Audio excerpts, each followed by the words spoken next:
Good morning my dear student. आज हमारा जो टॉपिक है वो काफी ज्यादा इंपॉर्टेंट है, क्योंकि इसमें क्या है कि आपका जो टॉपिक पूछा जाता है, हमारा जो टॉपिक यहाँ पे डिस्कशन का है वो फाइन ग्रेन सॉइल है। पहले हमने जो डिस्कस किया वो कोर्स ग्रेन सॉइल के बारे में डिस्कस किया था, जिसके अंतर्गत हमने पढ़ा था ग्रेन साइज डिस्ट्रीब्यूशन कर पढ़ा था, रिलेटिव डेंसिटी पढ़ा था और उसके अलावा उसका शेप एंड साइज पढ़ा था। उसके अलावा फाइन ग्रेन सॉइल में हमने ये देखा था कि जो सेडिमेंटेशन एनालिसिस होता है उसके बारे में डिस्कस किया, हाइड्रोमीटर डिस्कस किया, पीपेट मेथड डिस्कस किया। ठीक है, उसके बाद में जो हमारा एनालिसिस है वो कंसिस्टेंसी लिमिट्स है, जो कि फाइन ग्रेन सॉइल के लिए ये वैलिड होता है, ये कोर्स ग्रेन सॉइल के लिए वैलिड नहीं होता है। ये खास बात आपको ध्यान देना। ठीक है, दूसरी बात, ये जो टॉपिक है यहां से काफी ज्यादा ऑब्जेक्टिव क्वेश्चंस बनते हैं, चाहे वो गेट का एग्जाम हो चाहे वो आईईएस का हो। कहीं ना कहीं हर साल एग्जाम में कंसिस्टेंसी इंडेक्स या कंसिस्टेंसी लिमिट से क्वेश्चंस पूछे जाते हैं, तो ये टॉपिक आपके लिए काफी ज्यादा इंपॉर्टेंट हो जाता है। इसमें हम लोग डील करेंगे, आज के जो टॉपिक में डील करेंगे कि कंसिस्टेंसी लिमिट क्या होती है, इसको हम किस सॉइल के लिए पढ़ते हैं, कंसिस्टेंसी लिमिट्स को हम कैसे रिलेट कर सकते हैं किसी भी चीज से, कैसे उसकी शियर स्ट्रेंथ से रिलेट कर पाएंगे, लिक्विड लिमिट क्या होती है, लिक्विड लिमिट का मेथड कैसे हम डिटरमाइन करेंगे वो हम देखेंगे, प्लास्टिक लिमिट क्या होती है, उसका कौन सा मेथड होता है, कैसे हम उसको डिटरमाइन कर सकते हैं, कौन सा मेथड अप्लाई कर सकते हैं, उसके बारे में डिस्कस करेंगे। उसके अलावा यहाँ पे हम लोग पढ़ेंगे श्रिंकेज लिमिट क्या होता है वो पढ़ेंगे। श्रिंकेज लिमिट के बाद में हम लोग टफनेस पढ़ेंगे, थिक्सोट्रॉपी पढ़ेंगे, बहुत सारे वेरियस टर्म्स होते हैं, एक्टिविटी पढ़ेंगे। ये अक्सर एग्जाम में पूछे जाते हैं, चाहे वो कोई भी एग्जाम हो, आईएएस का हो कई बार पूछा गया, चाहे वो गेट का एग्जाम हो वहां पे भी पूछा गया, और चाहे वो एसएससी जेईई का हो या स्टेट लेवल कोई भी एग्जाम हो। तो ये टॉपिक आपका काफी ज्यादा इंपॉर्टेंट होने वाला है, इस पे हम लोग डिस्कस करेंगे। तो आइए फर्स्ट ऑफ ऑल स्टार्ट हम करते हैं यहाँ पे कि फाइन ग्रेन सॉइल के लिए कंसिस्टेंसी लिमिट क्या होता है। तो यहां पे ध्यान दीजिएगा कि जो कंसिस्टेंसी लिमिट जो है वो क्या है। देखिए, कंसिस्टेंसी का मतलब होता है कि आप कितना रेगुलर हैं किसी भी चीज में। कंसिस्टेंट का मतलब क्या होता है, जैसे सपोज दैट आप पढ़ाई कर रहे हो तो आप कितना अपनी पढ़ाई में कंसिस्टेंसी आपकी है। जितना अच्छा कंसिस्टेंसी आपका होता है उतना आपका मार्क्स, आपकी एक्यूरेसी, आपका रिजल्ट अच्छा आता है। लेकिन अगर आपकी कंसिस्टेंसी अच्छी नहीं है पढ़ाई में तो आपका जो कंसंट्रेशन है, जो पढ़ाई का लेवल है, जो आपके कॉन्सेप्ट है वो थोड़ा सा सही नहीं रहते हैं। तो सेम यहाँ पे सॉइल में भी डील करना हमको है। तो कंसिस्टेंसी का मतलब ये होता है कि सपोज दैट कि यहां पे वाटर को ऐड करने से क्या उसके वैल्यू में, उसकी प्रॉपर्टीज में, उसकी शियर स्ट्रेंथ में क्या फर्क पड़ सकता है, वो होता है कंसिस्टेंसी। मतलब कि वाटर को ऐड करने से उसकी कौन कौन से स्टेजेस चेंज हो सकते हैं। मतलब ये सॉलिड स्टेज में है, सेमी सॉलिड में चला जाएगा, फिर वाटर कंटेंट ऐड करोगे तो प्लास्टिक स्टेज में जाएगा, फिर से वाटर ऐड कर दोगे तो हो सकता है कि वो लिक्विड स्टेज में चला जाए। क्लियर? इसका मतलब यह हुआ कि वाटर कंटेंट ऐड करने से उसकी जो प्रॉपर्टी है, ठीक है, जैसे उसकी शियर स्ट्रेंथ है, क्या फर्क पड़ सकता है, उनके बारे में हम लोग यहां पे डील करेंगे। तो फर्स्ट पॉइंट है, this term is used for fine grain soil like cohesive soil. जो कंसिस्टेंसी लिमिट की हम बात करते हैं, जनरली हम लोग बात करते हैं कि जो आपकी कोहेसिव सॉइल होती है, जैसे क्ले है, सिल्ट है, इसके लिए आप ये टर्म यूज कर पाते हो। यहां पे सैंड आप नहीं ले सकते, दूसरी बात यहां पे ग्रेवल नहीं ले सकते। तो कई बार एग्जाम में यही क्वेश्चन आ जाएगा कि कंसिस्टेंसी लिमिट किसके लिए पढ़ते हैं, तो कंसिस्टेंसी लिमिट जो रहता है आपका that is for cohesive soil. तो यहां पे अंडरलाइन कर सकते हो दैट इज कोहेसिव सॉइल। ठीक है, ब्रैकेट में आप लिख सकते हो fine grain soil and related with water content. मतलब यहां पे वाटर कंटेंट को चेंज करने से क्या फर्क पड़ सकता है उसके बारे में हम लोग यहां पे डील करते हैं। क्लियर? क्योंकि देखो, जब वाटर कंटेंट चेंज करोगे तभी जाकर के उसकी प्रॉपर्टी क्या होती है, चेंज हो जाती है। नेक्स्ट अगर हम बात करें second point, consistency means relative ease. ये बहुत इंपॉर्टेंट टर्म है। रिलेटिव ईज का मतलब देखिए यहां पे दैट इज रिलेटिव ईज। ठीक है, रिलेटिव ईज का मतलब हो जाता है कि कितना आसानी से उसको आप मोल्ड कर लेते हो। सपोज दैट कि जैसे आपने देखा होगा जो कुम्हार लोग होते हैं, जैसे मान लो किसी घड़े को बनाना होता है या कोई भी और पार्ट हमको मिट्टी से बनाना होता है, तो वो लोग भी वहां पे एक तरीके से जानते नहीं कि कंसिस्टेंसी क्या होता है, लेकिन वहां पे वो प्रॉपर वाटर कंटेंट मिला करके एक तरीके से वो कोई किसी भी शेप में उसको बना सकते हैं। ठीक है, जो भी आप देखोगे, जो भी हम लोग वाटर जिसमें रखते हैं, घड़े की बात कर लें, वो भी देखो आप कितना प्रॉपर शेप का वो लोग बना लेते हैं। तो वो भी एक तरीके से उसमें प्रॉपर मॉइस्चर कंटेंट ऐड करके वो लोग प्रॉपर शेप को बना लेते हैं। मतलब उनको कितना रिलेटिव ईज है, ईज का मतलब वो आसानी, ये टर्म जो यूज किया गया है, the consistency means relative ease with which the soil can be deform. तो सॉइल को कितनी आसानी से आप मोल्ड कर सकते हो, कितनी आसानी से आप उनको अलग अलग रूप में बना सकते हो।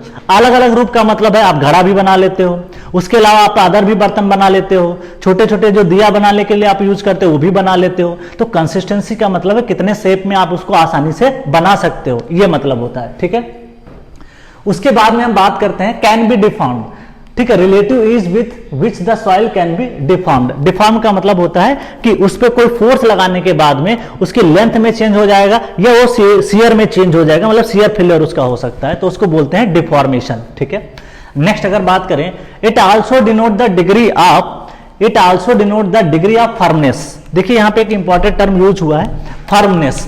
देखिए फर्मनेस का मतलब होता है दृढ़, फर्म का मतलब होता है दृढ़, which may be termed as soft, stiff और हार्ड। देखिए अगर कोई सॉइल सैंपल है उसमें आपने वाटर को ऐड अप किया, तो फर्मनेस का मतलब यह होता है कि जैसे वाटर आपने ऐड किया, तो हो सकता है शुरुआत में सॉइल जो रहे हो सॉलिड स्टेट में रहेगी। जब सॉलिड स्टेट में रहेगी तो आप देखोगे कि उस पर फोर्स लगाओगे तो इजिली डिफॉर्मेशन नहीं हो पाएगा, तो आप उसको क्या बोल पाओगे, this is the stiff soil. लेकिन अगर उसमें मान लो थोड़ा सा मॉइस्चर आपने ऐड कर दिया, फिर उसके बाद में आपने उस पर पेनिट्रेशन किया या उस पर कोई फोर्स लगाया, तो आप देखोगे कि अगर वो सॉफ्ट होगी तो उसमें पेनिट्रेशन आसानी से हो जाएगा। तो आप देख सकते हो कि उसे सॉफ्ट सॉइल बोलते हैं। ठीक है, हार्ड वैसे जैसे मान लिया किसी क्ले को आपने देखा होगा और धूप में आप सुखा देते हो, ड्राई कर देते हो, फिर देखते हो जो क्ले होता है वो पत्थर जैसा हार्ड हो जाता है, तो उसे बोलते हो हार्ड सॉइल बोलते हो। ठीक है, तो वाटर कंटेंट ऐड करने से सॉइल की प्रॉपर्टी क्या होती है, चेंज होती है in case of fine grand soil. तो डिग्री ऑफ फर्मनेस, देखिए क्वेश्चन ऐसे आता है, कंसिस्टेंसी किससे रिलेट करते हो, देखो फर्मनेस को बताता है, स्टिफनेस को बताता है, सॉफ्टनेस को बताता है, ये सारे टर्म वहां पे हमको पता चलते हैं। क्लियर, उसके बाद में indirectly it also represent the shear strength of the soil. ये बहुत इंपॉर्टेंट है। देखिए इनडायरेक्टली ये किससे रिलेट करता है, that is the shear strength. Shear strength का मतलब यहां पे ये हो जाता है, शियर का मतलब क्या होता है, जो भी फोर्स आप उसके अलॉन्ग लगाइए उसको वो रजिस्ट करे, दैट इज कॉल्ड शियर। देखिए भाई सपोज दैट कि ये सॉइल है और सॉइल पे मैंने इसके अलॉन्ग द फोर्स अगर कोई लगाऊं, तो ये जो सॉइल है ये उसको अगर अच्छे से रजिस्ट कर जाएगी तो आप उसको बोलोगे कि ये शियर स्ट्रेंथ उसकी अच्छी है। लेकिन अगर सपोज दैट मैंने कोई फोर्स लगाया और वो रजिस्ट ही नहीं कर रही है, इसका मतलब ये हुआ कि उसकी शियर स्ट्रेंथ क्या है, बहुत कम रहती है। नेक्स्ट अगर हम बात करें तो इसका मतलब यह हो जाता है, कई बार एग्जाम में यही आएगा कि कंसिस्टेंसी किससे रिलेट करता है, तो indirectly it also represent the shear strength of the soil. जैसे अटरबर्ग यहां पे क्लासिफाई करते हैं द कंसिस्टेंसी इनटू 4 स्टेजेस। 1911 और 1916 के आसपास अटरबर्ग ने, कई बार इसका नाम अटरबर्ग लिमिट्स भी बोलते हैं। देखिए कई बार एग्जाम में ये भी क्वेश्चन आ जाता है, जो कंसिस्टेंसी लिमिट्स होती हैं इनका दूसरा नाम होता है that is called Atterberg limit. तो ध्यान दीजिएगा एग्जाम में कैसे पूछा है, तो कई बार नाम भी पूछ लेगा चेंज करके। ठीक है, तो Atterberg limit also called as consistency limit. ठीक है, क्लासिफाई देखते हैं, एक पार्ट तो होता है सॉलिड स्टेज, तो ये सॉलिड बोल देते हैं, दूसरा होता है सेमी सॉलिड स्टेज और तीसरा होता है प्लास्टिक स्टेज और लिक्विड स्टेज। इसमें हम लोग क्या करेंगे, वाटर कंटेंट को चेंज करेंगे, मतलब वाटर कंटेंट नीचे की तरफ बढ़ता जाता है, वाटर कंटेंट इंक्रीजेस, मतलब यहां से लेकर के नीचे की तरफ जब आप वाटर कंटेंट चेंज करोगे, पहले सॉइल आपकी सॉलिड स्टेज में है, फिर थोड़ा सा पानी ऐड कर दोगे तो ये सेमी सॉलिड में जाएगी, फिर प्लास्टिक में जाएगी, फिर किस में जाएगी, लिक्विड स्टेज में जाएगी। ठीक है, जो भी आपने बर्तन बनाने होते हैं, जो भी मिट्टी के बर्तन बनाने होते हैं, वो ज्यादातर कोशिश की जाती है कि प्लास्टिक स्टेज में रहे,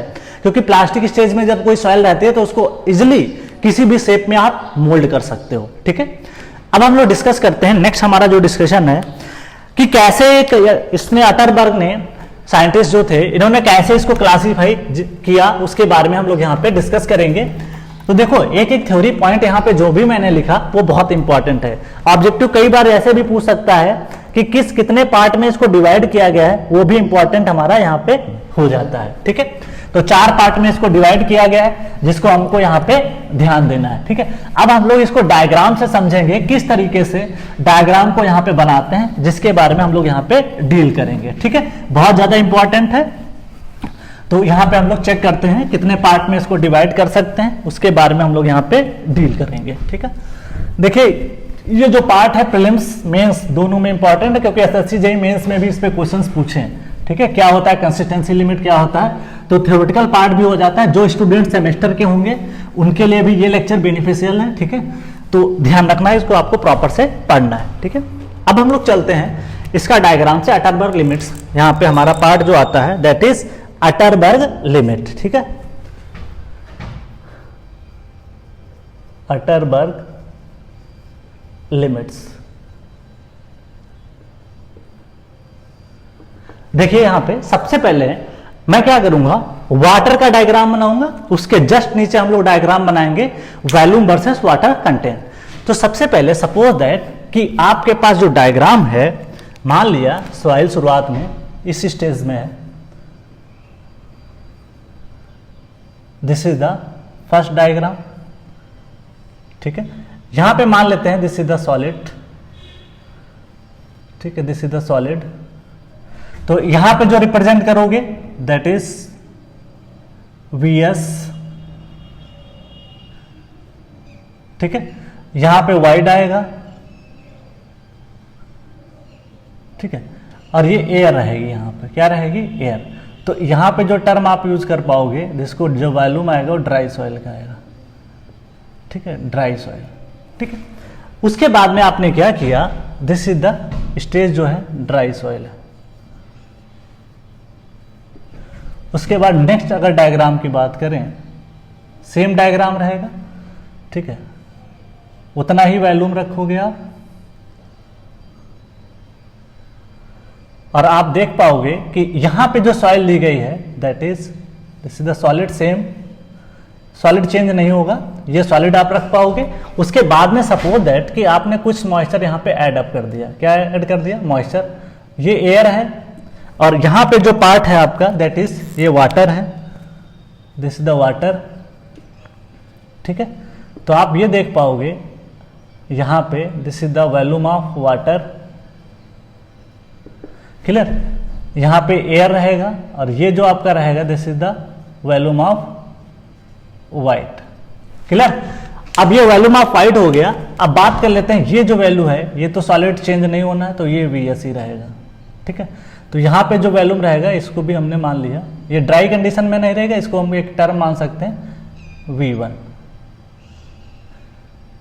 ठीक है, दिस इज द V1, ये वॉल्यूम। क्लियर, नेक्स्ट अगर बात करें तो ये हो जाएगा आपका partially saturated. Partially saturated, partially saturated soil. अब पार्स देखिए इसमें क्या हो रहा है कि हम लोग मॉइस्चर ऊपर से क्या कर रहे हैं, ऐड अप कर रहे हैं। ये वाटर इसमें क्या किया, ऐड किया, वाटर एडेड।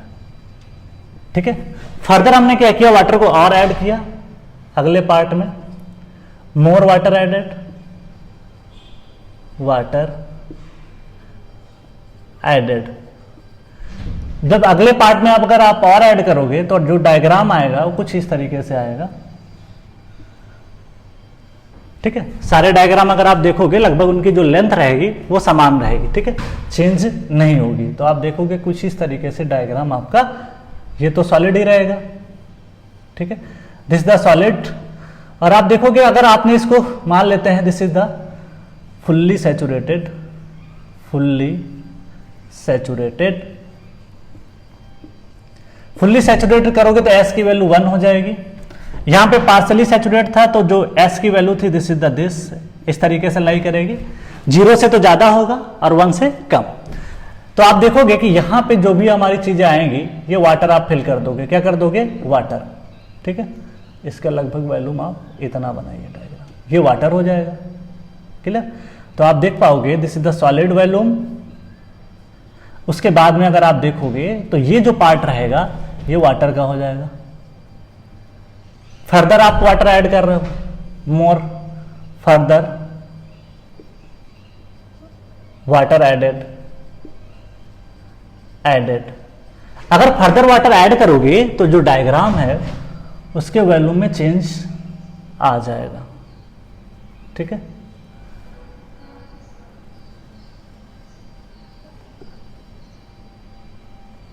ठीक है, सॉलिड तो नहीं चेंज होगा क्योंकि सॉलिड का जो वॉल्यूम होता है वो फिक्स रहता है। ये वाटर आपने ऐड कर दिया। Suppose that this is the V1 आपने माना था, इसका भी वैल्यूम क्या रहेगा, दिस इज द V1, क्योंकि ये भी चेंज नहीं होगा, और यहां पे जो चेंज हो जाएगा दैट इज V2 सॉइल का।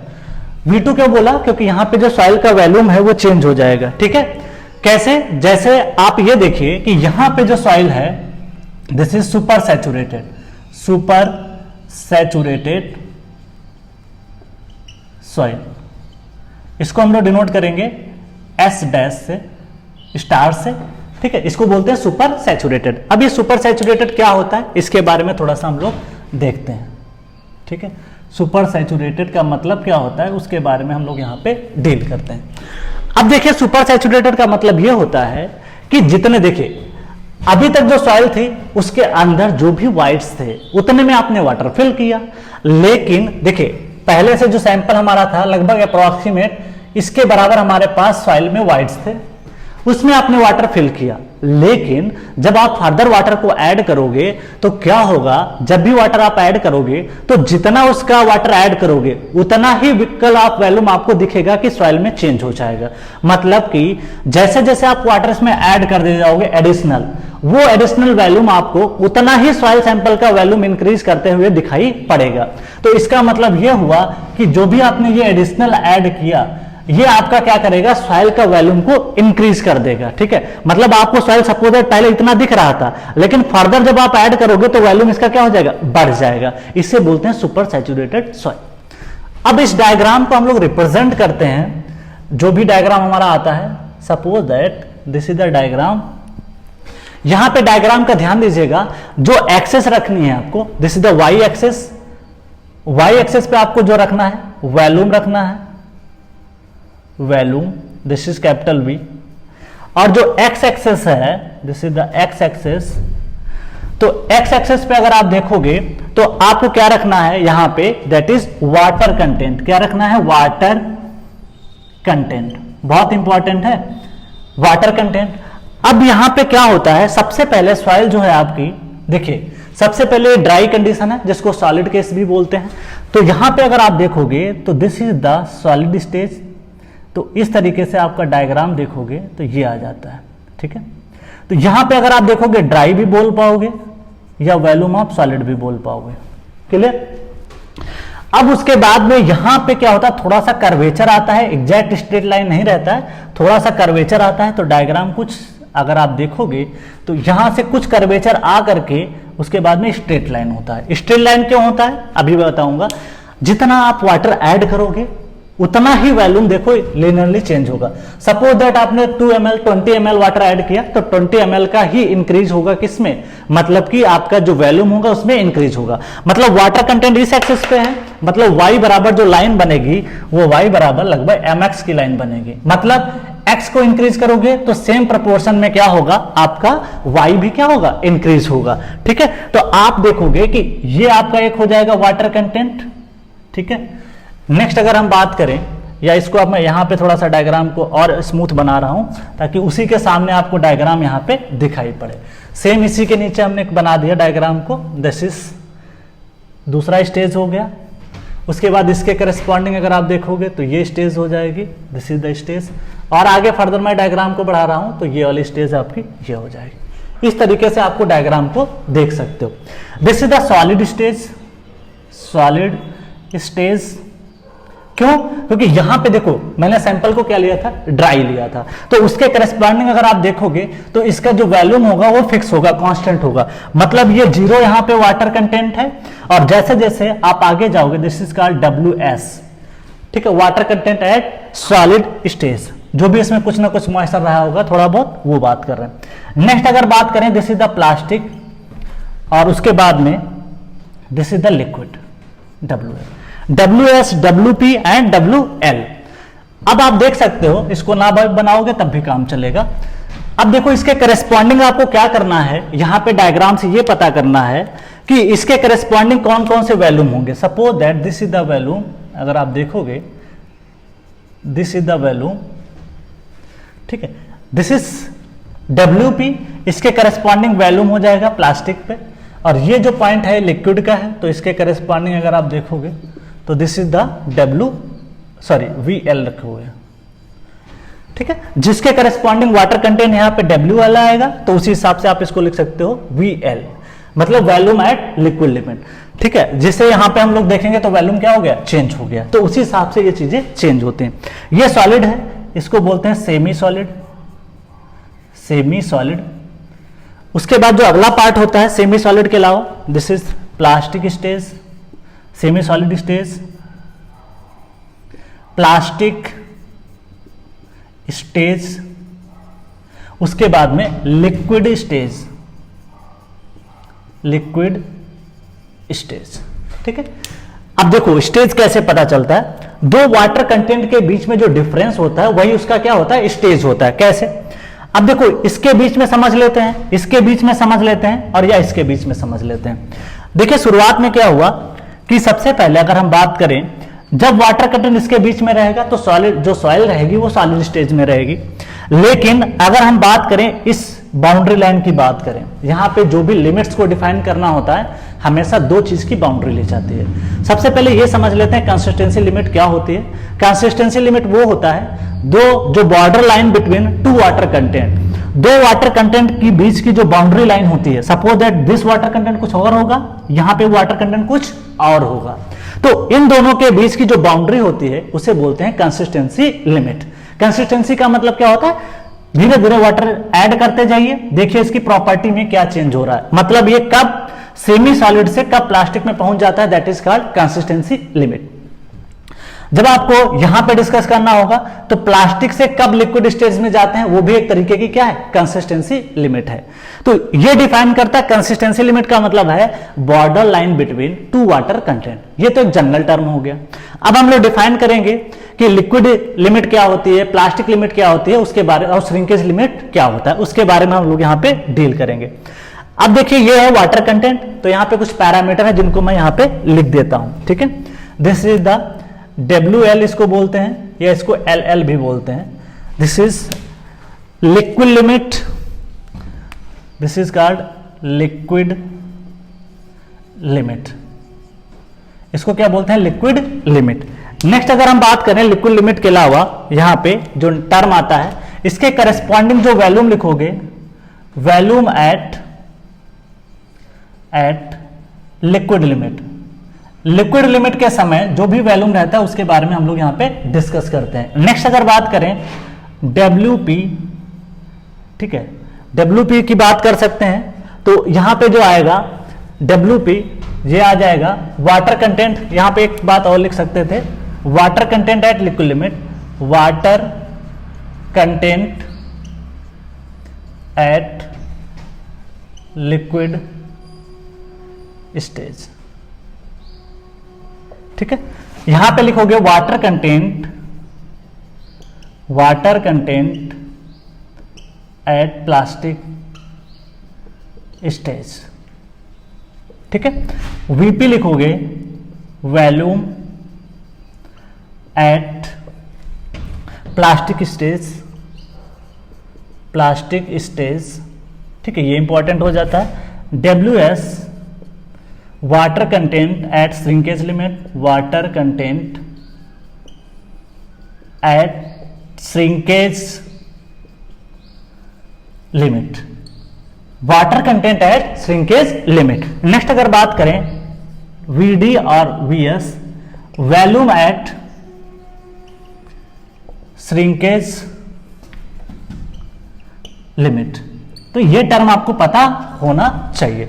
मतलब यहां पे जो भी वैल्यू आ रही है आपकी है वो आपको ये टर्म जरूर पता होना चाहिए, क्योंकि एग्जाम में इस टर्म का क्या होता है, यूज होता है, ठीक है।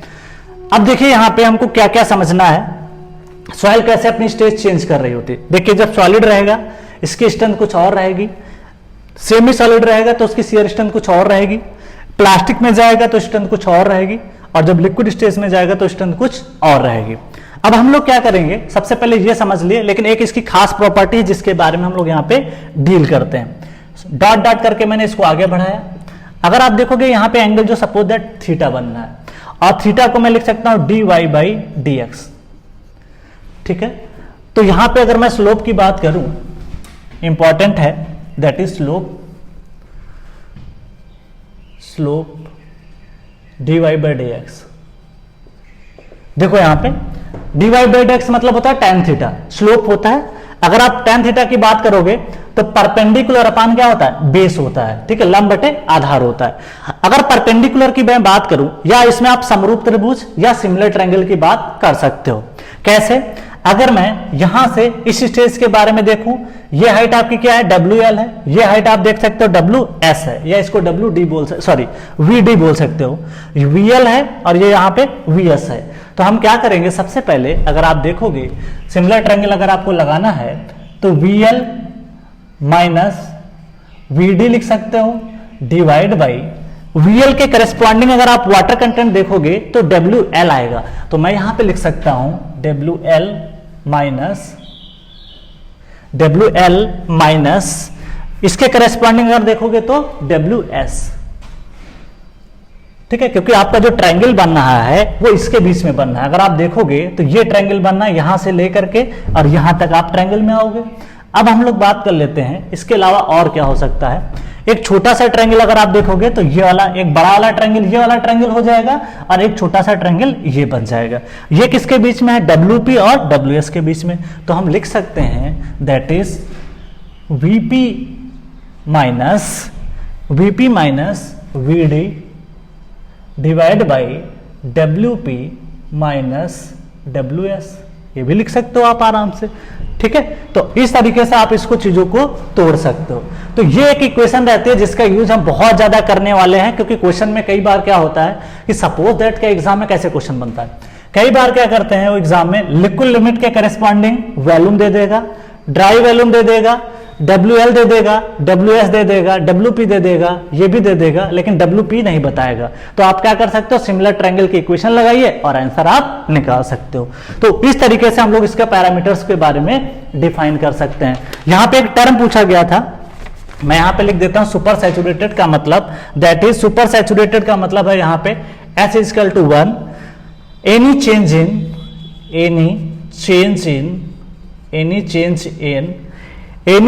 इन water content, any change in water content leads to corresponding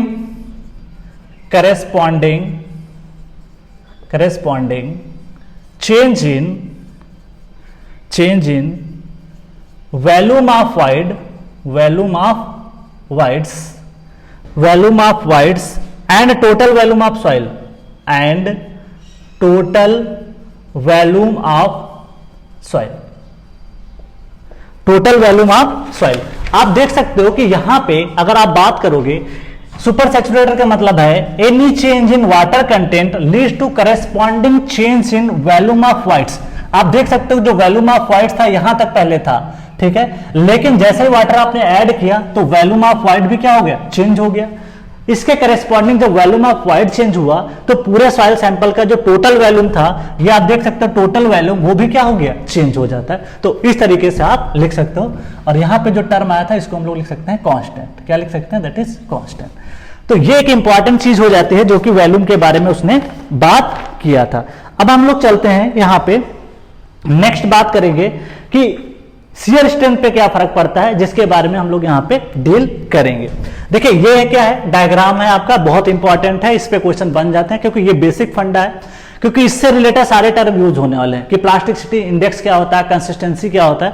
जब तक आपको यही नहीं समझ में आएगा कि WS क्या है, WP क्या है, WL क्या है, तो आपको ध्यान देना है कि WL वाटर कंटेंट है as corresponding to liquid stage, उसका वॉल्यूम VL हो जाता है, P क्या है, प्लास्टिक स्टेज है, S क्या है, श्रिंकेज लिमिट है। तो ये पता होना चाहिए, क्योंकि अभी हम जब पढ़ेंगे लिक्विड लिमिट पढ़ेंगे, कंसिस्टेंसी पढ़ेंगे, लिक्विडिटी इंडेक्स पढ़ेंगे, तो वहां पे सारे टर्म यूज होते हैं। व्हाट इज श्रिंकेज लिमिट कैसे निकालते हैं, तो वहां पे ये टर्म जब आएंगे तो आपको समझने में दिक्कत नहीं होगी। एक खास बात ये कि यहां पे देखोगे कि जो S की वैल्यू है दैट इज 1 है। यहां पे अगर आप देखोगे इसके पीछे अगर आप आओगे तो इसका जो वॉल्यूम रहता है कांस्टेंट रहता है। तो बिलो द श्रिंकेज लिमिट आपका जो वॉल्यूम रहता है वो क्या होता है, कांस्टेंट होता है, चेंज नहीं होता है। ये भी क्वेश्चन एग्जाम में IES में भी पूछा है, SSC JEE में भी पूछा है, लेकिन इसके अलावा हम लोग डील भी करेंगे कि below the shrinkage limit volume will be constant, जिसके बारे में अभी आगे लिखेंगे।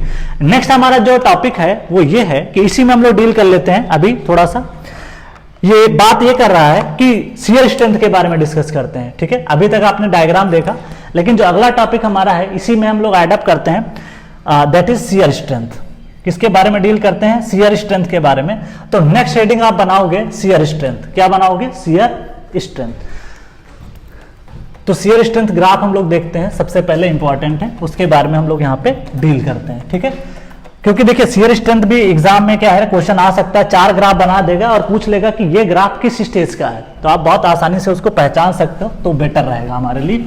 तो उसको हम लोग यहाँ पे समझते हैं, ठीक है। क्योंकि देखिए ये टॉपिक बहुत ज्यादा इंपॉर्टेंट है, चाहे वो गेट का एग्जाम हो या SSC JEE का हो, उस हिसाब से हम लोग यहाँ पे कर सकते हैं, ठीक है। क्योंकि देखो उसको करने के बाद हम लोग क्वेश्चन भी करने हैं, और इसके क्वेश्चन ज्यादातर चांस रहता है कि प्रीलिम्स में ज्यादा पूछे जाते हैं। न्यूमेरिकल पार्ट तो हमारा स्टार्ट होगा इफेक्टिव स्ट्रेस से बहुत ज्यादा, वहां के टॉपिक आपके थोड़ा सा आसान भी हो जाएंगे, क्योंकि यहाँ पे जो टॉपिक हम लोग अभी पढ़ रहे हैं ये थोड़ा सा कॉम्प्लेक्स है। कॉम्प्लेक्स का मतलब इन द सेंस ये है, यहाँ पे चीजें बहुत छोटी छोटी हैं और उनको डीप में डिस्कस करना पड़ता है, इसलिए आपको थोड़ा सा वहां पे ध्यान देना है, ठीक है।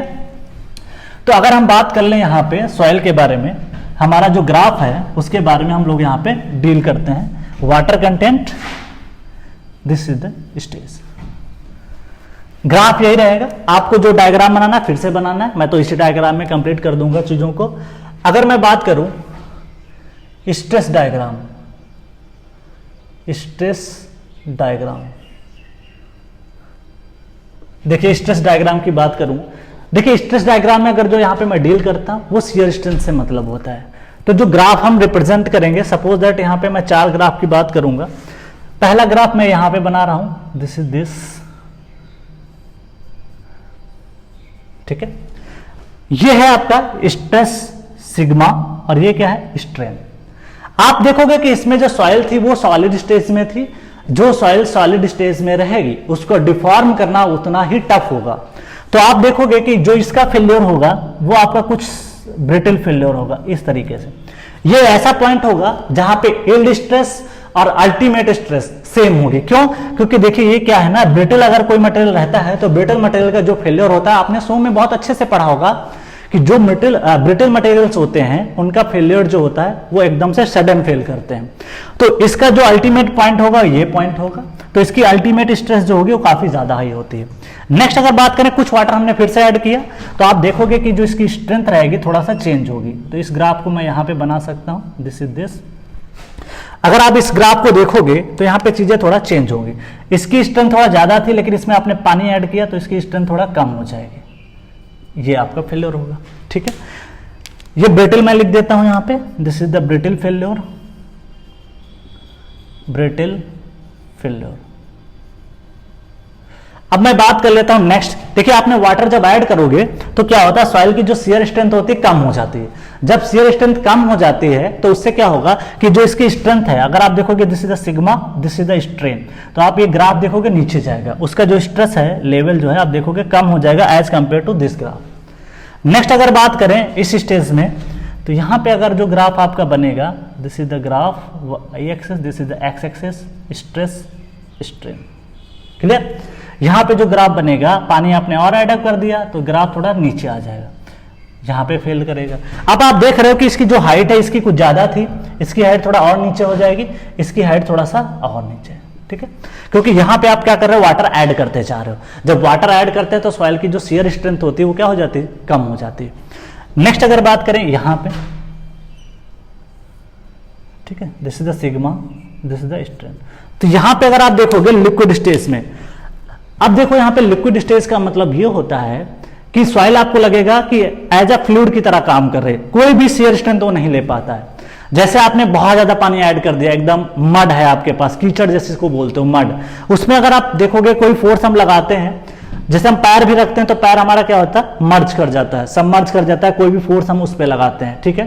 तो आप देखते हो कि उसकी जो शियर स्ट्रेंथ होती है निग्लिजिबल होती है, तो वो जो ग्राफ बनेगा वो आपका फिर से y एक्सिस पे बन जाएगा, जो कि ये आप इस पे रिपीट कर सकते हो, ठीक है। तो यहाँ पे जो सिग्मा स्ट्रेस आएगी, शियर स्ट्रेंथ टाउ निग्लिजिबल या जीरो बोल सकते हो, क्यों? क्योंकि लिक्विड जो आपकी इस केस में जो सॉइल होगी फ्लो लाइक लिक्विड ऐसा हो जाता है। तो ये 4 ग्राफ थे, that is very important.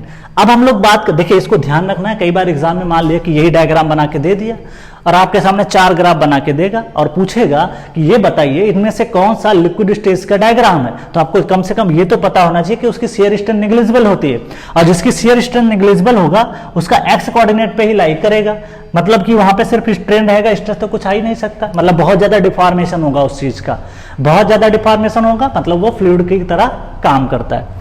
Next यहाँ पे देखिए डिफॉर्मेशन, स्ट्रेस भी है, स्ट्रेन भी है, यहाँ पे भी स्ट्रेस है और स्ट्रेन है, यहाँ पे भी क्या है, स्ट्रेस और स्ट्रेन है। अब हम डिस्कस करते हैं डिफरेंट यहाँ पे लिमिट्स के बारे में बात करेंगे, किसको हम लोग क्या बोल सकते हैं उसके बारे में हम लोग डील करेंगे, ठीक है। तो सबसे पहले अगर हम बात करें जो हमारा टर्म है यहाँ पे, उसके बारे में डील यहाँ पे करते हैं, ठीक है। सबसे पहले हम लोग ध्यान देते हैं यहाँ पे कि जो कंसिस्टेंसी लिमिट क्या होता है उसके बारे में हम यहाँ पे डील करेंगे कि कंसिस्टेंसी को कैसे हम लोग यहाँ पे कर सकते हैं। तो सबसे पहले हम लोग चलते हैं कंसिस्टेंसी पे, ठीक है। कैसे हम लोग निकाल सकते हैं, क्या उसका मेथड रहता है, कैसे क्या करते हैं उसके बारे में डील करते हैं, ठीक है। सबसे पहले यहाँ पे ध्यान देना है, that is consistency limit. Consistency limit का मतलब है the boundary line between the boundary line between the boundary line between two water content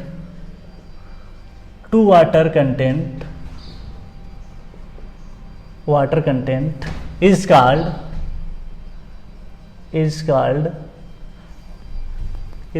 consistency limit।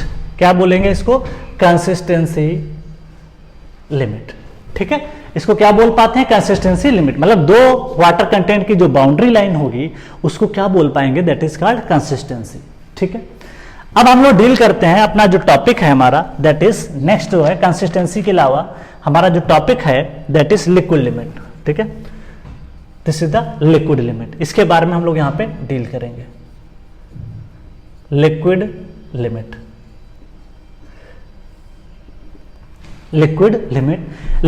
Deal करेंगे, प्लास्टिक लिमिट डील करेंगे और श्रिंकेज लिमिट डील करेंगे। ग्राफ से अगर हम थोड़ा सा यहाँ पे बना दें शॉर्ट में करके, जिस इधर छोटा सा ग्राफ बना देते हैं फिर से। यहाँ पे देखो ग्राफ कांस्टेंट आएगा, उसके बाद कुछ इस तरीके से, ठीक है। दिस इज द वॉल्यूम, इधर वॉल्यूम डील करेंगे और यहाँ पे वाटर कंटेंट डील करेंगे। Water content, this is the stage, this is second, इस तरीके से। This is the WP, this is the WL liquid limit, this is the WS, ठीक है, सॉलिड स्टेज में रहेगा। दिस इज द VD, बस इतना ही जानना है हमको। अब हमारी कहानी जो है, हमने डेफिनेशन लिखा लिक्विड लिमिट। तो लिक्विड लिमिट की कई डेफिनेशन हो सकती हैं। एक चीज को मैं 3 प्रकार से बताऊंगा, जो आपको समझ में आ जाए आप उससे समझ लीजिएगा। देखिए यहाँ पे क्या है, लिक्विड लिमिट मैंने क्या बताया, this is the boundary line होता है, तो आप समझ सकते हो this is the boundary line. यहाँ पे भी क्या है, बाउंड्री लाइन। अब देखिए यहाँ पे मेरी डिफिनेशन है लिक्विड लिमिट। अब लिक्विड लिमिट को 3 तरीके से मैं डिफाइन कर सकता हूं। पहला, या आप ये देख सकते हो, it is the boundary line between liquid and plastic stage. आप ये कह सकते हो कि जो लिक्विड स्टेज में वाटर जो भी हमारा यहाँ पे और प्लास्टिक स्टेज दोनों को जो बाउंड्री लाइन है उससे बोलते हैं लिक्विड लिमिट। लिक्विड की सीमा, ठीक है, जल धारण करने की सीमा भी इसको बोल सकते हो। क्लियर?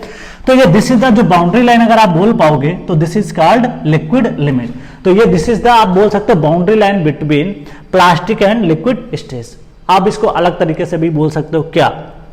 देखो, या आप ऐसा बोल सकते हो कि इसको लिक्विड लिमिट बोलने के लिए एक और डेफिनेशन बोल सकते हो कि जब हमारा कोई भी सॉइल सैंपल है जैसा हमने बनाया, या तो उसकी प्लास्टिक की इंडिंग हो। देखो यहाँ पे ऐसे समझना होता है, ये आपने क्या किया, वाटर को ऐड करते गए, ये इंडिंग किसकी, सपोज दैट यहाँ पे मैं एक डॉट डॉट करके लाइन बनाता हूं। एक ये लाइन है, ठीक है, और एक लाइन आपकी ये मैंने बना दिया, 2 लाइन है। पहली वाली जो लाइन है ये एंडिंग ऑफ प्लास्टिक स्टेज है। बात समझिएगा बहुत अच्छे से। जो पहली वाली डॉट लाइन है जिसको मैं 1 बोल रहा हूं और ये लाइन 2 बोल रहा हूं, जो 1 लाइन है वो आपका है that is ending of plastic stage. Plastic जो स्टेज है उसकी क्या है, एंडिंग है, या इसको ऐसा भी बोल सकते हो कि starting of the liquid stage, ऐसा भी बोल सकते हो। तो just finishing of the plastic stage ये बोल सकते हो, या starting of the liquid stage, तो ये भी एक तरीके की डेफिनेशन हो जाती है। तो this is called liquid limit. देखो लिक्विड लिमिट का जो क्षेत्र होगा वो इस तरीके से बाउंड्री लिमिट को डिफाइन करेगा। देखो कोई भी चीज का अगर लिमिट डिफाइन करना है तो इसका इस वाला क्षेत्र को और अगले वाले क्षेत्र को दोनों का जो डिफरेंस होगा वो आपका क्या कहलाएगा, उसके बीच की लिमिट कहलाती है। ठीक है, भाई कोई भी चीज है उसकी लिमिट क्या हो सकती है, या तो कुछ आगे इंसान जा सकता है या कुछ पीछे जा सकता है। ठीक है, तो यही होती है क्या, उसकी लिमिट होती है। अब बात कर, कई बार गाड़ी लिमिट हम देखते हैं अपनी गाड़ी, कुछ हम स्पीड कम भी कर लेते हैं, कई बार हम गाड़ी को खींच भी देते हैं, तो हमारी लिमिट पता चल जाती है कि हम 20 किलोमीटर आवर भी चला सकते हैं और हम 80 किलोमीटर भी आवर चला सकते हैं। तो हमारा जो डिफरेंस होगा वो हमारी क्या होगी, लिमिट होगी।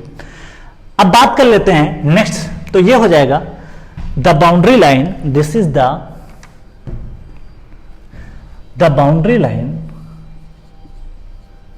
The boundary line between boundary line between liquid stage, between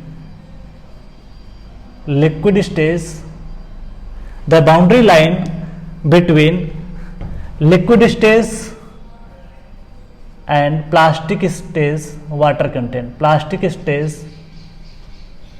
water content, water content is called liquid limit. क्या बोल पाओगे, लिक्विड लिमिट। ठीक है, दूसरी डिफिनेशन लिखते हैं, बहुत आसान है। This is the next plastic limit, plastic limit. ठीक है, अब देखो प्लास्टिक लिमिट की अगर बात करें तो यहां पे अगर आप देख पाओगे तो इसका ये पार्ट हो जाएगा, दिस इज द पार्ट, कुछ पार्ट इधर का और कुछ पार्ट इधर का। ठीक है, या आप दो डिफिनेशन इसकी बना सकते हो, या ये बोल सकते हो जब आपका द रेंज बिटवीन प्लास्टिक, जैसे यहां पे देखोगे ये प्लास्टिक है और पीछे का जो जोन है वो सॉलिड में रहेगा। ठीक है, सेमी सॉलिड में रहेगा, तो आप बोल सकते हो कि प्लास्टिक और सॉलिड के बीच की जो रेंज होगी, वाटर कंटेंट बाउंड्री जो होगी, वो प्लास्टिक और सॉलिड के बीच की क्या कहलाएगी, that is called plastic limit. या सॉइल की एंडिंग हो किसकी, सेमी सॉलिड की एंडिंग हो और प्लास्टिक की जस्ट स्टार्टिंग हो, तो उससे भी बोल पाते हैं हम लोग हैं प्लास्टिक लिमिट। तो ये लिख सकते हैं that is the boundary line of water content, the boundary line of water content between plastic stage जो बात कर रहे हैं, दैट इज प्लास्टिक स्टेज की बात कर रहे हैं, plastic stage and semi solid stage. ठीक है, तो आपको ये ध्यान रखना है। नेक्स्ट अगर हम बात करें, यहां पे जो टर्म आता है that is shrinkage limit, that is shrinkage limit, shrinkage limit. अब देखिए श्रिंकेज लिमिट जो होगा वो ये क्षेत्र होगा, that is this is this, ये वाला जो रीजन रहेगा, this reason called shrinkage limit.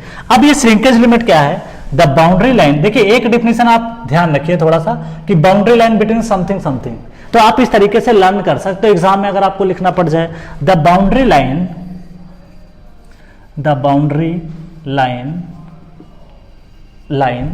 Of water content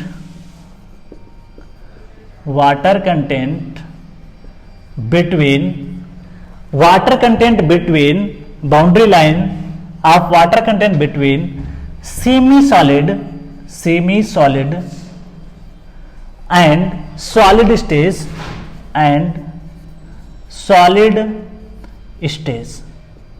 ठीक है, तो आप इसको बोल पाओगे। तो आपको देखोगे ये वाला जो क्षेत्र रहेगा वो हमारा क्या कहलाएगा, that is called shrinkage limit, shrinkage की सीमा। ठीक है, श्रिंकेज का मतलब होता है कि वॉल्यूम का कॉन्ट्रैक्शन, वॉल्यूम क्या होता है, घट जाता है। ठीक है, तो आप इस तरीके से बोल सकते हो। लेकिन यहां पे जब s बराबर 1 था, एक चीज और ध्यान रखिएगा, कई बार क्या होता है एग्जाम में हम लोग जब क्वेश्चन करते हैं एट श्रिंकेज लिमिट, वो पूछ लेता है कि डिग्री ऑफ सैचुरेशन कितना होगा। तो GW इक्वल टू जब आप ऐसे ही अप्लाई करते थे तो एक खास बात यह है कि एट श्रिंकेज लिमिट अगर आप देखोगे, एट श्रिंकेज, बहुत इंपॉर्टेंट क्वेश्चन है, एट श्रिंकेज लिमिट, देखिए श्रिंकेज लिमिट पे 8 डिग्री ऑफ सैचुरेशन जो था हमारे केस में वो s इक्वल टू 1 था। तो आप यहाँ पे सॉल्व करते समय s की वैल्यू क्या पुट कर सकते हो, 1। तो कई बार क्या होगा एग्जाम में बोल देगा कि आप वाइड रेशियो फाइंड कीजिए एट श्रिंकेज लिमिट, तो आप g की वैल्यू 2 पॉइंट समथिंग दिया होगा, वाटर कंटेंट कुछ ना कुछ दिया होगा, तो आप वहां से क्या कर सकते हो, वाइड रेशियो निकाल सकते हो। लेकिन आपको उसने क्वेश्चन में डायरेक्टली s की वैल्यू नहीं दिया था, लेकिन लैंग्वेज के फॉर्म में उसने एट श्रिंकेज लिमिट बोला है। तो एट श्रिंकेज लिमिट जो आपका डिग्री ऑफ सैचुरेशन होता है वो कितना होता है, 1 होता है। ठीक है, तो ये आपका था स्टेज के बारे में था। अब हम लोग डील करेंगे, सबसे हमारा जो मोस्ट इंपॉर्टेंट टॉपिक है वो है कि कैसे लिक्विड लिमिट को निकाला जाए, कैसे कौन से मेथड होते हैं, कैसे ग्रांडे से कैसे निकालते हैं, उसके बारे में हमको यहाँ पे डील करना है। तो सबसे पहले हम लोग यहाँ पे डील करेंगे कि कैसे हम उसको यहाँ पे वैल्यू निकाल सकते हैं। ठीक है, बहुत इंपॉर्टेंट पॉइंट है, उसके बारे में हम लोग यहाँ पे डील करेंगे। आगे बात करते हैं। देखिए सॉइल में अभी चीजें कॉम्प्लेक्स है, लेकिन आगे से जब चीजें थोड़ा कॉम्प्लेक्स कम हो जाएंगी तो हमारा टॉपिक काफी स्पीडली भी हो जाएगा, चीजें हम बहुत अच्छे से कर सकते हैं। ठीक है, अभी थोड़ा थ्योरेटिकल ज्यादा है तो लिखना भी ज्यादा पड़ता है, समझाना भी पड़ता है, लेकिन आगे से क्या है, हमारा जैसे ही न्यूमेरिकल पार्ट आना शुरू हो जाएगा, क्योंकि सॉइल में आगे के जो टॉपिक्स हैं काफी मजेदार हैं और उनमें न्यूमेरिकल फॉर्म ज्यादा है। ठीक है, थ्योरी उतना ज्यादा नहीं लिखना पड़ता है, जैसे शियर स्ट्रेंथ का टॉपिक हो गया, फाउंडेशन हो गया, ठीक है, उसके अलावा आपका क्या कहते हैं कंसोलिडेशन हो गया।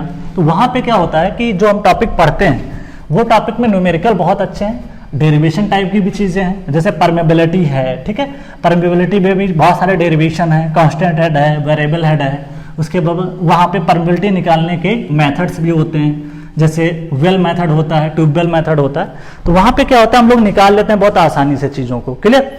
जो नेक्स्ट टॉपिक हमारा है वो ये है, दैट इज बात करने जा रहे हैं, जो अगला टॉपिक हमारा है वो ये है कि हम लोग यहाँ पे देखेंगे दैट इज अटरबर्ग लिमिट्स को कैसे यहाँ पे सॉल्व करते हैं।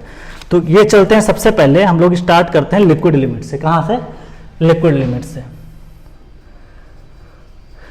लिक्विड लिमिट, लिक्विड लिमिट से हम लोग यहां पे क्या करते हैं, दैट इज स्टार्टिंग करते हैं। ठीक है, यहां पे है it is the minimum water content eight विच, इसको और डिफिनेशन के फॉर्म में लिख सकते हैं, it is the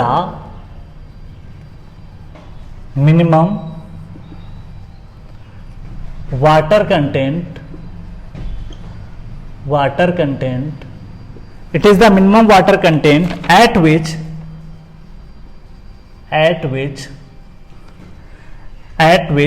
soil has the tendency to flow।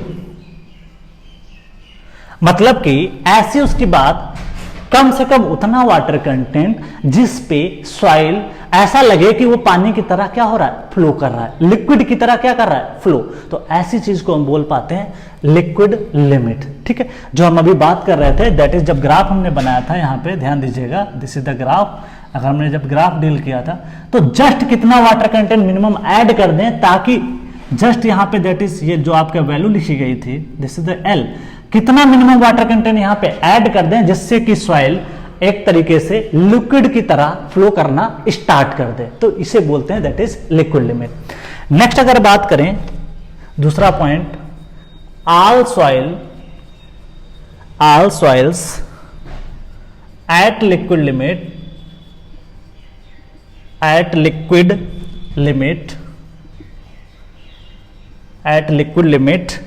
Will have, बहुत इंपॉर्टेंट पॉइंट है, विल हैव सिमिलर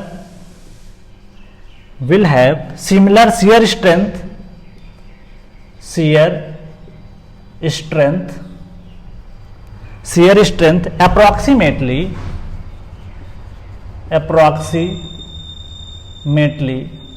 ये होता है 2.7 kilo newton per metre square. ठीक है, मतलब कि अगर कोई सॉइल, कोई भी सॉइल है, अगर वो लिक्विड स्टेज पे पहुंच जाती है, मतलब इस वाली स्टेज में पहुंच जाती है, ठीक है, यहां पे पहुंच जाती है, इस स्टेज में, जो ये क्षेत्र मैंने बताया था ये वाला, यहां पे अगर कोई सॉइल स्टेज में पहुंच जाती है, लिक्विड स्टेज में, तो सारी जो सॉइल रहती है, चाहे कैसे भी सॉइल लेके आप आए होगे, मतलब वो क्ले होना चाहिए, सिल्ट होना चाहिए, तो उसकी जो शियर स्ट्रेंथ रहती है वो सभी सॉइल की at liquid stage 2.7 kilo newton per metre square होती है। नेक्स्ट अगर बात करें, if soil having more liquid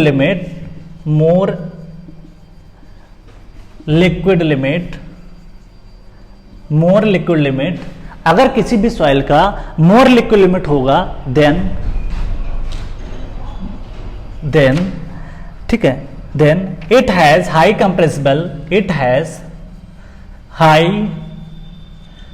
compressible, बहुत इंपॉर्टेंट पॉइंट है, high compressible in nature, bracket में लिख सकते हो volume change of soil is more. ये बात बहुत इंपॉर्टेंट हो जाती है कि सॉइल का जो वॉल्यूम होता है वो बहुत ज्यादा चेंज हो जाता है। ठीक है, तो इस तरीके से हम लोग यहाँ पे इसको डील करते हैं। मतलब ये कि जैसे मैं बात कर लूं ब्लैक कॉटन सॉइल की बात कर लूं, तो उसमें उसकी जो लिक्विड लिमिट होती है वो बहुत ज्यादा हाई होती है, मतलब वो मॉइस्चर को बहुत ही एब्जॉर्ब कर लेती है, उसके अंदर जो मॉइस्चर रहता है उसकी होल्डिंग कैपेसिटी बहुत ज्यादा होती है। क्यों होती है, मैंने बताया था कि जो आपकी ब्लैक कॉटन सॉइल होती है उसमें एक क्ले मिनरल पाया जाता है, दैट इज कॉल्ड मोनोमोनोलाइट। अब वहां पे देखोगे कि उसमें आपका वीक वेंडरवाल फोर्स होता है, जो बॉन्डिंग होती है, तो उसमें मॉइस्चर बहुत इजीली इंटर कर जाता है। इसकी वजह से क्या होता है कि उसका जो एक्सपेंशन है, श्रिंकेज और स्वेलिंग एंड श्रिंकेज बहुत ज्यादा होता है। तो उस केस में आप देखोगे कि उसकी हाई कंप्रेसिबल रहती है, क्योंकि वहां पे क्या है कि वॉल्यूम में चेंज होने के बहुत ज्यादा चांसेस होते हैं। तो वहां पे अगर आप कोई स्ट्रक्चर बना रहे हो तो आपको बहुत ज्यादा ध्यान देना पड़ता है। तो ऐसी सॉइल जिसकी लिक्विड लिमिट कई बार क्या होता है 100% से भी ज्यादा हो जाता है, तो कुछ ऐसी सॉइल पाई जाते हैं जिनकी लिक्विड लिमिट 100% से ज्यादा 400% भी होता है, जैसे मैंने बात किया था क्ले मिनरल में, वहां पे डिस्कस करेंगे। ठीक है, तो इस तरीके से ये हो जाता है। आइए हम लोग अगला जो डिस्कस करते हैं वो हम डिस्कस करते हैं आपका, दैट इज आपका जो पार्ट है कि how to determine the liquid limit. बंद कर दीजिए। ये हम लोग अब जो है लिक्विड लिमिट को कैसे निकालते हैं उसके बारे में हम लोग डिस्कस करेंगे। तो इसके लिए दो मेथड्स हैं हमारे पास। सबसे पहला है कैसाग्रांडे टूल है और दूसरा आपका कोन पेनिट्रेशन मेथड है। लेकिन सबसे इंपॉर्टेंट जो आपका पहला है दैट इज कॉल्ड कैसाग्रांडे टूल। उसके बारे में अगर हम डिस्कस करें तो इसमें किस तरीके से इसको हम डील कर सकते हैं उसके बारे में हम लोग यहाँ पे डिस्कस करेंगे। जैसे इसके लिए प्रोसीजर इंपॉर्टेंट है कि क्या हम प्रोसीजर यहाँ पे डील करते हैं उसके बारे में हम लोग यहाँ पे बात करेंगे। जैसे सबसे पहले 120 ग्राम सॉइल आप ड्राई ले लीजिए, उसके बाद में पास थ्रू 425 माइक्रोन। देखिए यहाँ पे जो बात की गई है वो 425 माइक्रोन जो सीब होती है उससे ये पास होना चाहिए। जब उससे वो पास कर जाएगा देन मिक्स विथ वाटर के साथ आप उसको मिक्स कर लीजिए। मिक्स करने के बाद पुट्टी लाइक पेस्ट, ठीक है, जैसे एक पुट्टी से जैसे सफेद पुट्टी आप पढ़ते होगे वैसे एक पेस्ट बना लेते हैं। ठीक है, जैसे केक जैसे बनता है वैसे एक पेस्ट बना लेते हैं और उस पेस्ट को हम लोग क्या करते हैं इज फिल्ड इन कप। जो आप कप ये दिखाई पड़ रहा है इसमें हम लोग क्या करते हैं फिल अप कर देते हैं। ठीक है, पेस्ट को फिल करने के बाद हम लोग क्या करते हैं उसको इक्वली लेवल कर लेते हैं, मतलब उसको बराबर कर लेते हैं ताकि उसकी हाइट जो कप में आए वो एक समान है। Suppose that this is the cup, इसमें हम लोग लेवल क्या कर लेते हैं बराबर कर लेते हैं। ठीक है, जब बराबर कर लेते हैं ताकि उसको मैक्सिमम जो डेप्थ है इस जो कप के अंदर उसकी जो डेप्थ है वो 10 mm के आसपास उसको मैक्सिमम डेप्थ मिल जानी चाहिए। अब बात करते हैं लेवल करने के बाद cut the groove carefully at the centre symmetrical. जो भी सैंपल है जो भी आप उसको कटिंग करोगे तो आप जो भी suppose that this is the, अगर हम सैंपल की बात करें suppose that this is the level, अगर आपने इसको भर रखा है तो जो आप कटिंग टूल लेके आओगे तो कोशिश ये करना है कि इसमें जो भी सैंपल आप कट करो तो उसके सेंटर से कट होना चाहिए। कहां से? सेंटर से। तो आप देखोगे कुछ इस तरीके से कटिंग आपका हो जाता है, दिस इज द कटिंग, ठीक है। तो आप देखोगे कि इसके सेंटर से आपकी क्या होनी चाहिए? कटिंग। इधर सॉइल बच गई, इधर सॉइल बच गई, और सेंटर से आपने क्या किया? कुछ इस तरीके से कटिंग करके हम लोग निकाल लेते हैं, ठीक है, सेंटर से। अब कटिंग टूल कुछ भी यूज करेंगे उसके बारे में अभी हम डिस्कस करेंगे। That is cut groove the carefully at the centre of symmetrical. 2 mm का साइज होना चाहिए, जो कि ये साइज है वो 2 mm का होना चाहिए, जो कि यहाँ पे आप देखोगे जो कैसा ग्रांडे टूल था उसका जो ये साइज है वो 2 mm है। तो इससे हम लोग क्या कर लेते हैं? सेंटर पे कट लगा लेते हैं।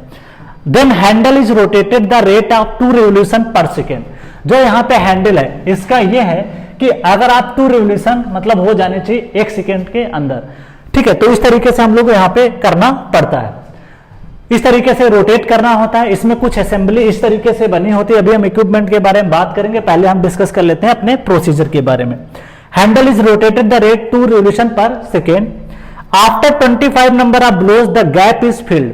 जो आप देख रहे हो ये जो गैप इसके बीच में बन गया वो धीरे धीरे क्या होता है? इंपैक्ट की वजह से जो पार्टिकल है जब उसमें मॉइस्चर मिला होता है तो वो आसपास आने की कोशिश करते हैं। तो ये वाला जो गैप है कुछ समय के बाद, देखो बिफोर ये है, शुरुआत की अगर बात करें, शुरुआत में बिफोर,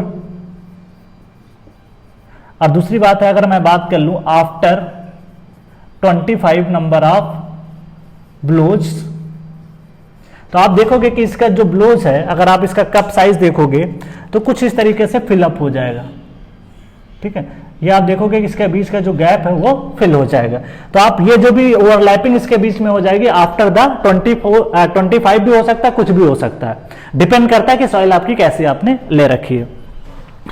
तो 25 number of blows the gap is filled, then the take the 10 gram of soil. देखो जब गैप फिल हो जाए तो यहां से आपको क्या करना है? 10 ग्राम का क्या करना है? एक सैंपल निकाल लेना है। उस 10 ग्राम सैंपल को क्या करना है? सबसे पहले आप डिटरमिन द वाटर कंटेंट। उस 10 ग्राम सॉइल सैंपल का आपको वाटर कंटेंट क्या कर लेना है? डिटरमाइन कर लेना है। और उसी के करस्पॉन्डिंग नंबर ऑफ ब्लोज भी आपको ध्यान रखना है कि कितने आए होंगे, किस पे वो गैप फिल हो गया होगा, उसके करस्पॉन्डिंग आपको number of blows and water content क्या होना चाहिए? पता होना चाहिए। उसके बाद the test is repeated for same soil. जो भी आपने 120 ग्राम सॉइल को लिया था वो सेम सॉइल रहेगी, लेकिन उसमें हर बार आप मॉइस्चर कंटेंट क्या करोगे? चेंज करोगे। अगर सॉइल बहुत ज्यादा नंबर ऑफ ब्लोज आपके सपोज दैट वहां पे बहुत कम आ रहे हैं तो आप क्या करोगे? मॉइस्चर को कम करोगे, क्योंकि देखो जितना ज्यादा स्टिफ होगी सॉइल उतने नंबर ऑफ ब्लोज ज्यादा आएंगे। अब आप क्या करोगे? Then corresponding number of blows are noted. उसी के करस्पॉन्डिंग जितना वाटर कंटेंट आपने जिस बार जितना चेंज किया उसके करस्पॉन्डिंग जब आप इसको रोटेट कराओगे तो आपको नंबर ऑफ ब्लोज क्या हो जाता है? पता चल जाता है, ठीक है। किसी सॉइल में 25 आएगा, किसी में 20 आएगा, किसी में 40 आ सकता है, डिपेंड करता है, वेरी करता है डिपेंडिंग अपॉन द कि सॉइल आपकी कैसी है, स्टिफ सॉइल है या सॉफ्ट सॉइल है। अब थोड़ा सा इक्विपमेंट के बारे में बात करते हैं, इक्विपमेंट के बारे में डिस्कस करते हैं। ये रबर हार्ड ब्लॉक का बना होता है, ये रबर का बना होता है, ठीक है। रबर का इसलिए बनाते हैं ताकि देखिए रबर से क्या है? शॉक का थोड़ा एब्जॉर्बर होता है, जो रबर होता है वो इसमें इंपैक्ट नहीं आता है, तो इसलिए हम लोग क्या करते हैं? रबर का बनाते हैं, क्लियर। उसके बाद जो ये आप कप देख रहे हो, कप जो है ब्रास का बनाया जाता है। ब्रास का इसलिए बनाया जाता है ताकि उसका कोरोजन ना हो। उसके बाद में इसका जो डायमेंशन 150 mm रहता है। ये हैंडल है जिससे हम लोग इसको रोटेट कराएंगे, और जो ये कप है, कप ऊपर जाता है कुछ सेंटीमीटर फिर नीचे आता है, तो एक तरीके की इंपैक्ट लोडिंग होती है, ठीक है। तो इसको हैंडल को हम लोग रोटेट कराते रहते हैं, और ये राइज एंड फॉल मैकेनिज्म होती है। जो ये बॉक्स आपको दिखाई पड़ रहा है इसके अंतर्गत अगर आप देखोगे इसकी कुछ ऐसी मैकेनिज्म होती है कि जैसे हैंडल को रोटेट करेंगे तो कुछ हाइट ये ऊपर जाएगा फिर से नीचे गिर जाएगा, और नीचे ऊपर और गिरने मतलब ऊपर जाने और गिरने के जो प्रोसेस होता है इसी के थ्रू क्या होता है? ये जो गैप होता है आपको दिखाई पड़ रहा है इसके बीच में जो ये गैप है, ये गैप क्या हो जाता है? फिल हो जाता है, ठीक है। क्योंकि इसके ऊपर क्या पड़ता है? इंपैक्ट लोडिंग होती है, और इंपैक्ट लोडिंग की वजह से आप देखोगे पार्टिकल क्लोजर आना शुरू हो जाते हैं।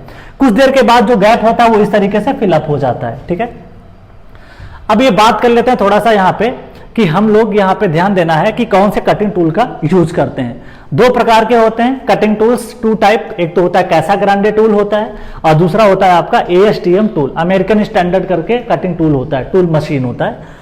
तो जो अमेरिकन टूल मशीन होता है वो हम यूज करते हैं फॉर लो प्लास्टिसिटी, ऐसी सॉइल जो काफी स्टिफ रहती है, जिसमें मतलब हार्डनेस थोड़ा ज्यादा रहती है as compare to other soil, तो उसके लिए हम लोग क्या करते हैं, ASTM टूल यूज करते हैं। ठीक है, तो इसका देखोगे कुछ इस तरीके से हम लोग यहाँ पे यूज करते हैं। तो इसका जो डायमेंशन होता है वो 10 mm होता है, यहां से लेकर के ये जो डायमेंशन होता है 75 mm होता है, और जो बचा रिमेनिंग होता है ये 15 mm होता है। बहुत ज्यादा याद करने की जरूरत नहीं है, सिर्फ ये कटिंग डायमेंशन याद रखना है कि कितने mm से हम लोग कट करते हैं। तो ASTM वाले में 10 mm कटिंग आपका डायमेंशन होता है, बहुत ज्यादा रटने की जरूरत नहीं है। गेट एग्जाम में नहीं पूछा जाएगा, SSC JEE वगैरह या छोटे एग्जामों में वो पूछ लेता है। नेक्स्ट अगर बात करें तो यह है कैसा ग्रांडे टूल। ये आपका जैसे वो लो प्लास्टिक के लिए था, तो ये हो सकता है हाई प्लास्टिक के लिए आपका हो जाएगा। अब ये हाई प्लास्टिक के लिए अगर हो जाता है तो इसमें हमें को ध्यान देना है कि ये हमारा जो कटिंग टूल है वो 2 mm है। कितना है? 2 mm। हम लोग इसी को कट कर लेते हैं सेंटर से, तो इसका डायमेंशन ध्यान रखना है, 2 mm इसको रखते हैं। यहां से लेकर के ये डायमेंशन इसका 11 mm है, ये डायमेंशन इसका 8 mm है, उसके बाद यहां से लेकर के 20 mm है, फिर रिमेनिंग 50 mm है, और नीचे का जो डायमेंशन है यहां से लेकर के 20 mm, और ये डायमेंशन है 12 mm। तो बहुत ज्यादा डायमेंशन याद करने की जरूरत नहीं है, क्योंकि आपको कॉन्सेप्ट ध्यान रखना है कि ये ध्यान रखना है किस सॉइल के लिए कौन सा यूज किया जाता है। तो ये लो प्लास्टिक के लिए, ये थोड़ा सा हाई प्लास्टिक के लिए। इस तरीके से डायग्राम को ध्यान रखते हैं।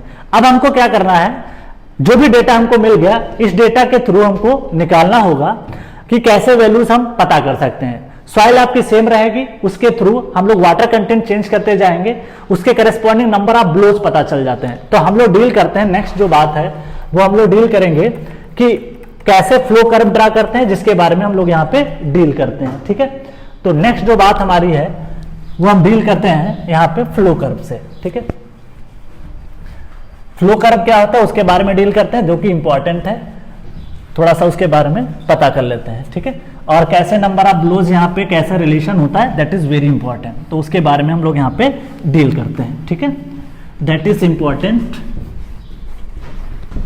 देखिए यहाँ पे सबसे पहले अगर हम बात करें तो यहाँ पे जो बात हम करेंगे that is flow curve. Flow curve क्या होता है उसको ध्यान देंगे। ठीक है, फ्लो कर्व होता है, it is a graphical representation, it is graphical representation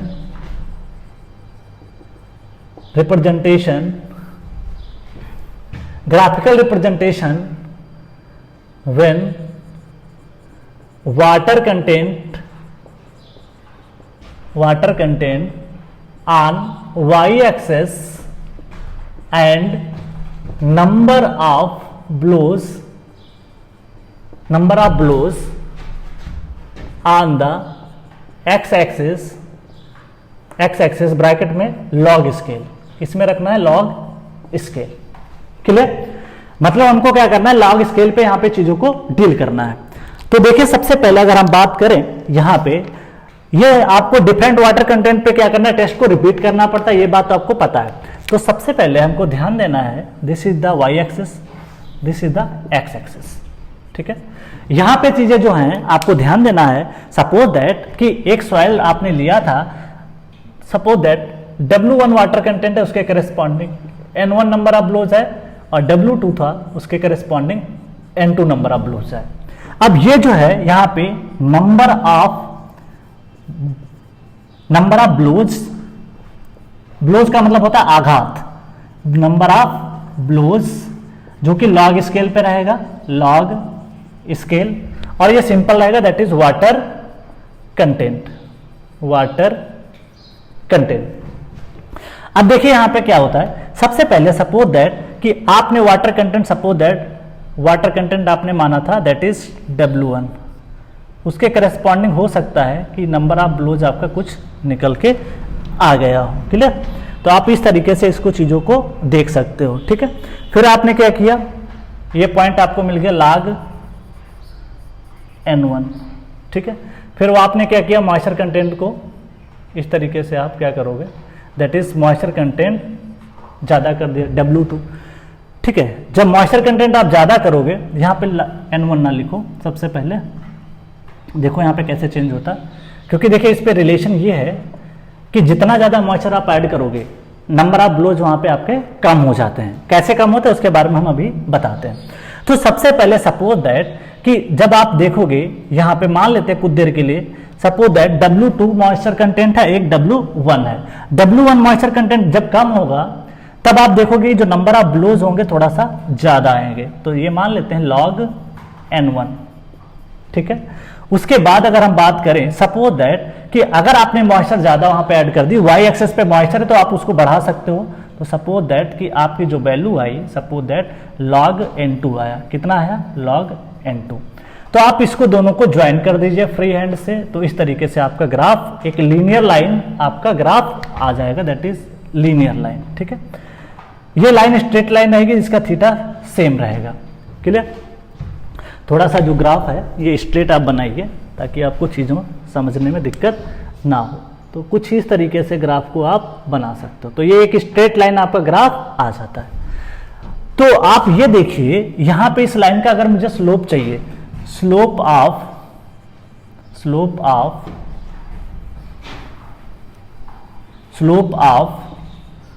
flow curve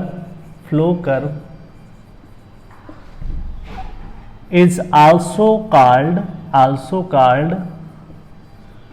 flow index. बहुत इंपॉर्टेंट है फ्लो इंडेक्स। क्या इसे कहते हैं? Flow index that is represented by IF। Flow index that is slope की अगर मैं बात करूं तो यहां पे अगर आप देखेंगे this is the W2, this is the W1। तो y स्लोप क्या होता है? dy/dx होता है, that is perpendicular upon base होता है। तो परपेंडिकुलर में अगर आप देखोगे W2 ज्यादा होगा माइनस W1 डिवाइड बाई क्या करोगे? अब मुझे क्या चाहिए? log N1 और log N2। तो क्या देखोगे? That is log N1 minus log N2। इस वैल्यू को मैं मॉड में लिखता हूं, हो सकता है कोई भी वैल्यू ज्यादा हो सकती है, या इसको चेंज करके लिखोगे तो आएगा W1 minus W2 divide by log N2 divide by, mod अगर हटा दूंगा तो N2 बाई N1। log की प्रॉपर्टी होती है log A minus log B equal to log that is log B by A, ठीक है। log A बाई B बोलो या कुछ भी बोलो, क्योंकि यहाँ पे नेगेटिव था मैंने उसको कन्वर्ट कर दिया। तो दिस इज द IF, आपको निकल के पता चल जाता है, ठीक है। तो बहुत इंपॉर्टेंट फार्मूला है, दैट इज वेरी इंपॉर्टेंट कि आपको कैसे निकालना है। तो आपको ध्यान देना है वाटर कंटेंट का डिफरेंस होता है और नीचे log में वैल्यू होती है, log का क्या होता है? डिफरेंस होता है। देखिए मॉड इसलिए लगा दिया, हो सकता है वैल्यू पॉजिटिव निगेटिव आ सकते हैं, इसलिए हम लोग क्या करते हैं? इसको मॉड में रिप्रेजेंट करते हैं। तो एग्जाम ये आएगा slope of flow curve is also called as, तो होता है दैट इज आपका फ्लो इंडेक्स। तो यहाँ पे एक डेफिनेशन हो जाती है दैट इज फ्लो इंडेक्स। तो आप इसको बोल सकते हो फ्लो इंडेक्स। अब देखिए हमारे केस में जो लिक्विड लिमिट निकालना होता है, जो कैसा ग्रांडे ने बताया, उन्होंने ये बताया कि जो हमारे पास 25 नंबर ऑफ ब्लोज होंगे log 25, उसके करेस्पॉन्डिंग अगर आप देखोगे तो जो वाटर कंटेंट आएगा वो आपका कहलाएगा लिक्विड लिमिट। तो इसकी एक डेफिनेशन और बन जाती है जिसको मैं लिखता हूं यहां पे फ्लो कर्व में। जो अगली डेफिनेशन यहां पे हो सकती है जिसके बारे में हमको यहां पे डील करना है, जो लिक्विड लिमिट की डेफिनेशन हो जाएगी, what is called liquid limit. Liquid limit उसको क्या बोल पाओगे आप? देखिए लिक्विड लिमिट को अगर हम बात करें तो liquid limit water content eight which content at which 25 number of blows water content corresponding to water content at which 25 number of blows closer the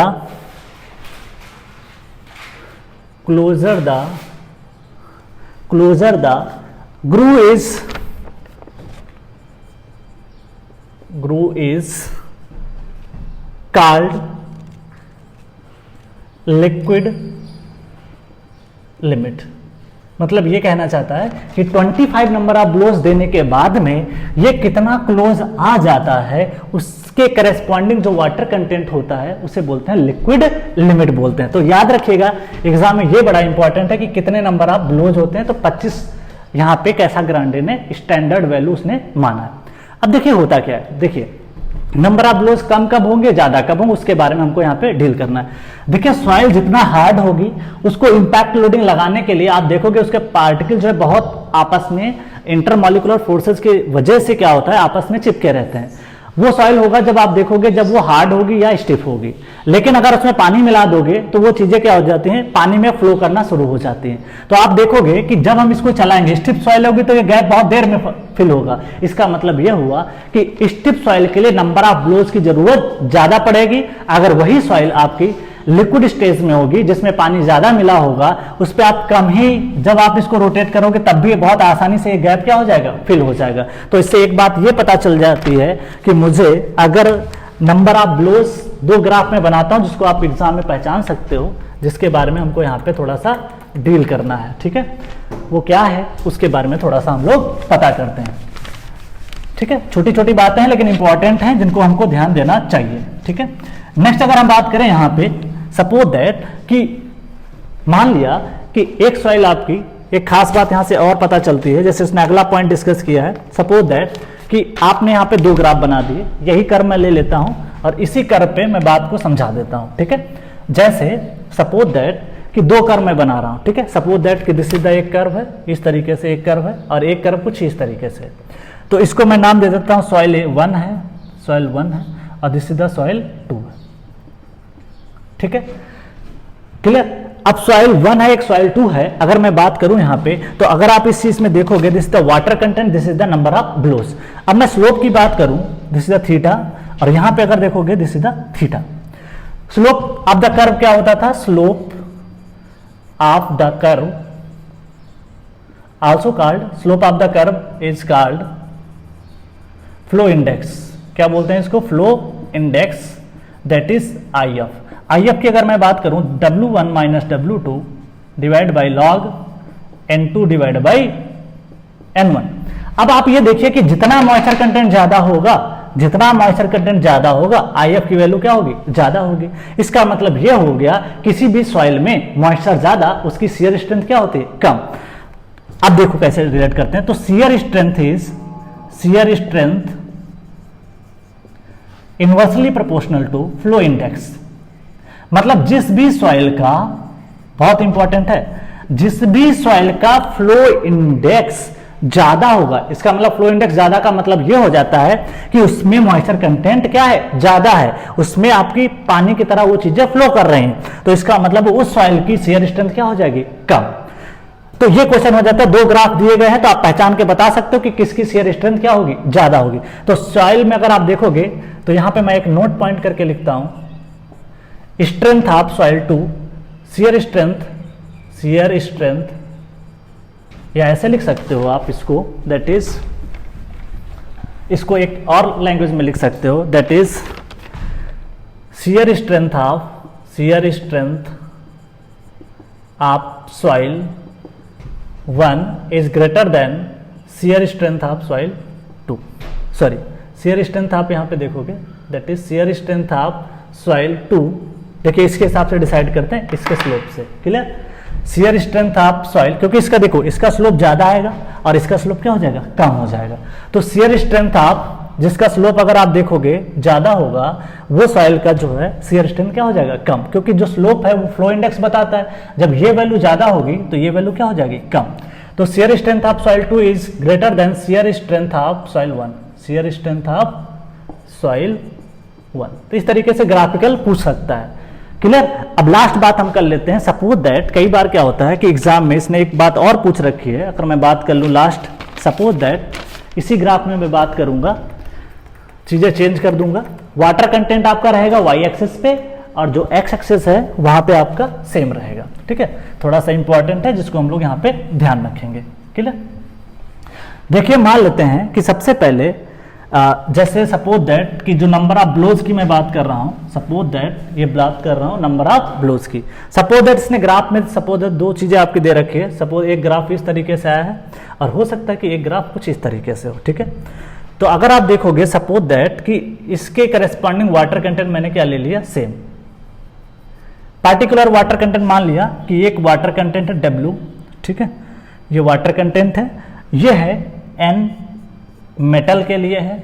अगर एक आपका जो बेस आपने बनाया था वो मेटल का है और एक जो आपका बनाया गया है that is, this is the N rubber, this is the rubber, ये क्या है, रबर, ठीक है, रबर की बात कर रहे हैं। तो ये देखिए आप, this is the I F, this is the I F metal base, और जो ये देखोगे I F for rubber base, rubber base.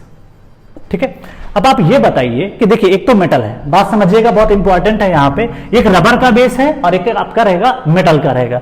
देखिए रबर क्या है, इसलिए बनाया जाता है ताकि शॉक को एब्जॉर्ब करे, लेकिन अगर आपने गलती से भी इसको मेटल बना दिया तो पहली बात क्या है कि जैसे ही मेटल की वजह से इस पे जब ये भी मेटल ये भी मेटल, अब दोनों की इंपैक्ट एनर्जी की वजह से क्या होता है कि जो गैप है बहुत आसानी से जल्दी भर जाएगा। इसका मतलब यह हुआ कि जब आप मेटल का यूज करोगे तो यहाँ पे जो गैप है उसमें इंपैक्ट बहुत ज्यादा आएगा, इंपैक्ट बहुत ज्यादा आएगा तो गैप आपका बहुत ही आसानी से भर जाएगा। जब बहुत ही आसानी से भर जाएगा तो नंबर ऑफ ब्लोज की अगर मैं बात करूं तो मेटल के केस में नंबर ऑफ ब्लोज कम लगेंगे और आपके रबर के केस में नंबर ऑफ ब्लोज क्या रहेंगे, ज्यादा रहेंगे। तो आप देखोगे क्या कि जो स्ट्रेंथ जो कर्व बनेगा वो बनेगा रबर बेस के लिए ये वाला और मेटल के लिए बनेगा ये वाला। बस आपको ध्यान रखना है कि दोनों के केस में वाटर कंटेंट क्या रखना है, सेम रखना है, तभी आप इसको बता पाओगे कि ये चीजें सेम है। तो आप कर्व से पहचान सकते हो। पहले मैंने बनाया तो शियर स्ट्रेंथ के लिए बनाया था, इसकी शियर स्ट्रेंथ ज्यादा थी, इसकी क्या थी, कम, तो आप इसका स्लोप थीटा देख सकते हो, इसका स्लोप थीटा दे सकते हो। तो यहां से हम लोग डिसाइड कर लेते हैं। आई होप कि ये चीजें समझ में आ गई हैं। अगर नहीं भी आई हैं थोड़ा बहुत, अगर मान ली कभी दिक्कत आ भी जाती है तो आप कमेंट बॉक्स में बता सकते हो, लेकिन आई होप कि यहाँ पे देखो स्लोप से आप समझ सकते हो। दूसरी बात, मेटल का होगा तो जाहिर सी बात है नंबर ऑफ ब्लोज क्या लगेंगे, कम लगेंगे, और नंबर ऑफ ब्लोज को हमने रिप्रेजेंट किया था एक्स एक्सिस पे, तो ये नंबर ऑफ ब्लोज बताते हैं। लेकिन रबर का केस में होगा तो आपको ज्यादा नंबर ऑफ ब्लोज देने पड़ेंगे। लेकिन मेटल के केस में क्या होता है, इंपैक्ट लोडिंग होता है। इंपैक्ट लोडिंग के चक्कर में क्या होता है कि जो गैप होता है वो बहुत जल्दी फिलअप हो जाता है। जब गैप जल्दी फिल होगा तो आपको नंबर ऑफ ब्लोज क्या है, कम देने पड़ेंगे। इसलिए ये टॉपिक थोड़ा सा हमारे लिए इंपॉर्टेंट हो जाता है। ठीक है, तो हमने जो है अभी तक जो डिस्कस किया इसके बारे में हमने यहाँ पे डिस्कस किया कि क्या स्ट्रेंथ हो सकती थी, लिक्विड लिमिट कैसे फाइंड करते हैं। जो अगला लेक्चर हमारा होगा वो प्लास्टिक लिमिट और श्रिंकेज लिमिट को कैसे फाइंड करते हैं उसमें हम लोग डिस्कस करेंगे, जो कि काफी ज्यादा इंपॉर्टेंट है। तो फ्रेंड्स आज के लिए इतना ही। Thank you all of you.